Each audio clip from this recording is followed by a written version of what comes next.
மாவட்டம் நாங்குநேரி அருகே பெருந்தெரு என்ற இடத்தில் கடந்த 24ஆம் தேதி 3 பெட்ரோல் குண்டுகள் வீசப்பட்டிருக்கின்றன.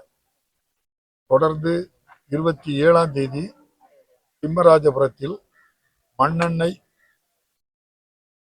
குண்டு வீசப்பட்டிருக்கின்றது.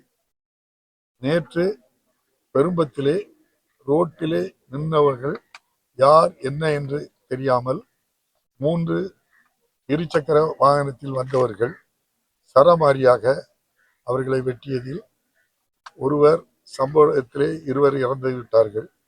ஒருவர் இந்த ஊரை சேர்ந்தவர், இன்னொருவர் வெளிமாநிலத்தைச் சேர்ந்தவர். மேலும் 4 பேர் பயங்கர வெட்டுக்காயங்களுடன் நெல்சன் அவர்கள் உயிருக்கு போராடி கொண்டிருக்கிறார். கணேசன், பிரபாகரன், ராமசாமி ஆகிய 3 மருத்துவமனையில் அனுமதிக்கப்பட்டிருக்கிறார்கள். பிரபாகரனும் ராமசாமியும் வள்ளியூரில் உள்ள ஒரு தனியார் மருத்துவமனையிலும், கணேசன், நெல்சன் 2 அரசு மருத்துவக் கல்லூரி மருத்துவமனை பாளையங்கோட்டையிலும் தீவிர சிகிச்சை பெற்று வருகின்றார்கள். மாண்புமிகு முதல்வர் அவர்களுடைய கவனத்திற்கு சென்றதும் இந்த 3 சம்பவங்களையும் விசாரித்து இந்த சம்பவத்தை செய்தவர்கள் யார் என்று அதோடு நின்று விடாமல் இந்த சம்பவம் ஏன் நடைபெற்றது, எதற்காக, இதில் என்னென்ன சதி இருக்கின்றது, இது வேண்டுமென்றே பைக்கில் வந்து வருவார் போவார் எல்லாம் வெட்ட வேண்டிய கட்டாயம் அவர்களுக்கு ஏன் ஏற்பட்டது, என்ன சதி நடந்தது என்பதையெல்லாம் உடனடியாக அறிந்து புரிந்து கொள்ள வேண்டும் என்று நம்முடைய மாண்புமிகு முதல்வர் ஆணைக்கிணங்க நம்முடைய ஏடிஜிபி எல்என்டோ அவர்கள் இங்கே திருநெல்வேலியில் வந்திருக்கின்றார்கள். மாவட்ட காவல்துறை அதிகாரி வேகமாக செயல்பட்டு உடனடியாக 7 உண்மை குற்றவாளிகளையும் கைது செய்து விட்டார்கள். அவர்களிடம் விசாரணை நடக்கிறது. அவர்களாக செய்தார்களா அல்லது அவர்களுக்கு பின்னணியில் சதி திட்டத்தை தீட்டி மிகப்பெரிய கலவரத்தை இந்த பகுதியில் ஏற்படுத்த வேண்டும் என்ற கெட்ட நோக்கத்தோடு செய்தார்களா என்பதை நம்முடைய மாண்புமிகு முதல்வருடைய அறிவுரையோடு காவல்துறை கடுமையாக தீவிர விசாரணை செய்து வருகின்றார்கள். இந்த குற்றத்தில் ஈடுபட்டவர்கள் யாரும் தப்பிக்க முடியாது. 4 பேர் மருத்துவமனையில் இருந்தாலும் இன்னொருவர் கடம்போடு வாழ்வை சேர்ந்த ஒருவர், அவருக்கு சிறு காயம், அவரு மருத்துவக் கல்லூரி மருத்துவமனையிலே புற நோயாளியாக சிகிச்சை பெற்று வீட்டுக்கு கடம்போடு வாழ்க்கை வந்துவிட்டார். இந்த குற்றத்திற்கு கடுமையான தண்டனை வழங்க வேண்டும் என்பதோடு மட்டுமல்ல, இந்த பகுதியில் இயங்கி வருகின்ற ஒரு டாஸ்மாக் கடையை உடனடியாக ரத்து செய்ய வேண்டும். இனிமேல் அந்த கடை திறக்கக்கூடாது என்று சொன்னார்கள். நம்முடைய சார் ஆட்சியர் அவர்களும் நம்முடைய மாவட்ட காவல்துறை கண்காணிப்பாளர்களும் இப்போதே அதற்கு உத்தரவிட்டு அதை மூடிவிட்டார்கள். இனி ஒருபோதும் அந்த கடை யார் பரிந்துரை செய்தாலும் அந்த கடை திறக்கப்பட மாட்டாது. ஒன்று. அதே போல பாதிக்கப்பட்ட இறந்தவருடைய தம்பி, அந்த தம்பி பேரு ஜான் என்பவருடைய துணைவியார் மாற்றுத்திறனாளி. அவர்களுக்கு 2 பெண் குழந்தைகள். மூத்த பெண்மணி 8வது வகுப்பு நாங்குநேரிலே படித்துக் கொண்டிருக்கின்றார்கள், கன்னிமரியாள். 2வது பெண் உள்ளூரிலேயே 5வது வகுப்பு படித்துக் கொண்டிருக்கின்றது, நவீனா. அவர்களுக்கு வீடு இல்லை என்று சொன்னார்கள். உடனடியாக முதல்வருடைய கவனத்திற்கு சென்றதும் உடனே நம்முடைய சார் ஆட்சியரை அனுப்பி அவர்களுக்கு நம்முடைய கலைஞர் வீடு கட்டும் திட்டத்தில் 3.5 லட்சம் ரூபாய் மதிப்பீட்டில் ஒரு வீடு கட்டுவதற்கு நம்முடைய மாண்புமிகு முதல்வர் ஆணையிட்டு உத்தரவு வந்து கொண்டிருக்கின்றது. இன்னும் ஒரு சில நிமிடங்களில் அந்த உத்தரவு அவர்களுக்கு வழங்கப்படும். அதுபோல் அந்த மாற்றுத்திறனாளி பெண்மணி என்ன வேலை அவர்களால் முடியுமோ உள்ளூரிலே பள்ளிகளிலே ஏதேனும் ஊட்டச்சத்தோ சத்துணவிலே ஏதாவது ஒரு வேலை கேட்டிருக்கிறார்கள்.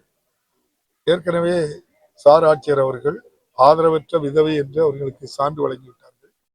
அநேகமாக அடுத்த வாரத்திற்குள் ஏதேனும் அவர்கள் விரும்புகின்ற பணி ஒன்றை, அவர்களால் இயன்ற பணி ஒன்று இந்த அரசு கொடுப்பதற்கு ஏற்பாடு செய்திருக்கின்றது. அரசு நிவாரணமாக நம்முடைய மாவட்ட ஆட்சியர் மூலம் சென்னைக்கு அனுப்பப்பட்டிருக்கின்றது. அதற்கு எவ்வளவு நிவாரணம் முடியுமோ இன்று அல்லது நாளைக்குள் அந்த நிவாரணங்களும் அவர்களுக்கு வழங்கப்படும். இந்த குற்ற செயலில் ஈடுபட்டவர்களை எவ்வாறு ஈவு இரக்கம் இல்லாமல் சாலை ஓரங்களில் நின்றவர்களை இவ்வாறு கொடு செயலில் புரிந்தவர்களுக்கு கடுமையான தண்டனையை நம்முடைய மாண்புமிகு முதல்வர் நிச்சயமாக வழங்குவார். நான் அன்போடு கேட்டுக்கொள்கின்றேன், இது போன்ற செயல்களில் நம்முடைய பிள்ளைகளை யாரும் அனுப்பாதீர்கள். எனக்கு நினைவுக்கு வருவதெல்லாம் 2006ஆம் ஆண்டு இதுபோன்று நாங்குநேரியிலே கோயிலுக்கு பின்புறம் இருக்கின்ற சுவர், அதாவது நம்முடைய குளத்தை தாண்டி ரைட்ல திரும்பும் போது தேவர் திருமகன் சிலையும் உருவம் பொறித்த படமும் நடிகர் கார்த்திக் படமும் இருந்தது. மனித கழிவையும் நம்முடைய மாட்டு கழிவையும் கலக்கி அதிலே அவமானப்படுத்தி எரிந்தார்கள். அதே நாளில் தாளயத்திலே தேவர் திருமகன் சிலைக்கும் இது போன்று அவமானம் செய்தார்கள். அந்த நேரத்தில் அஸ்ரா கார்க் எஸ்பியாக இருந்தார். அவர்கள் உண்மை குற்றவாளியை கண்டுபிடித்தார்கள். 5 பேரும் இந்த பகுதியைச் சேர்ந்தவர்கள் தான். உடனடியாக அவர்கள் கைது செய்யப்பட்டார்கள்.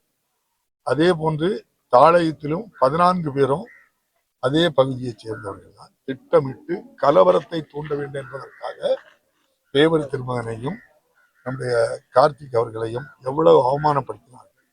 அது சட்டமன்றத்திலே கூட நான் அது பதிவிலே அதுபோல் இந்த காலகட்டங்களில் அமைதியாக நம்முடைய மக்கள் உழைத்து வாழ்ந்து கொண்டிருக்கின்றார்கள்.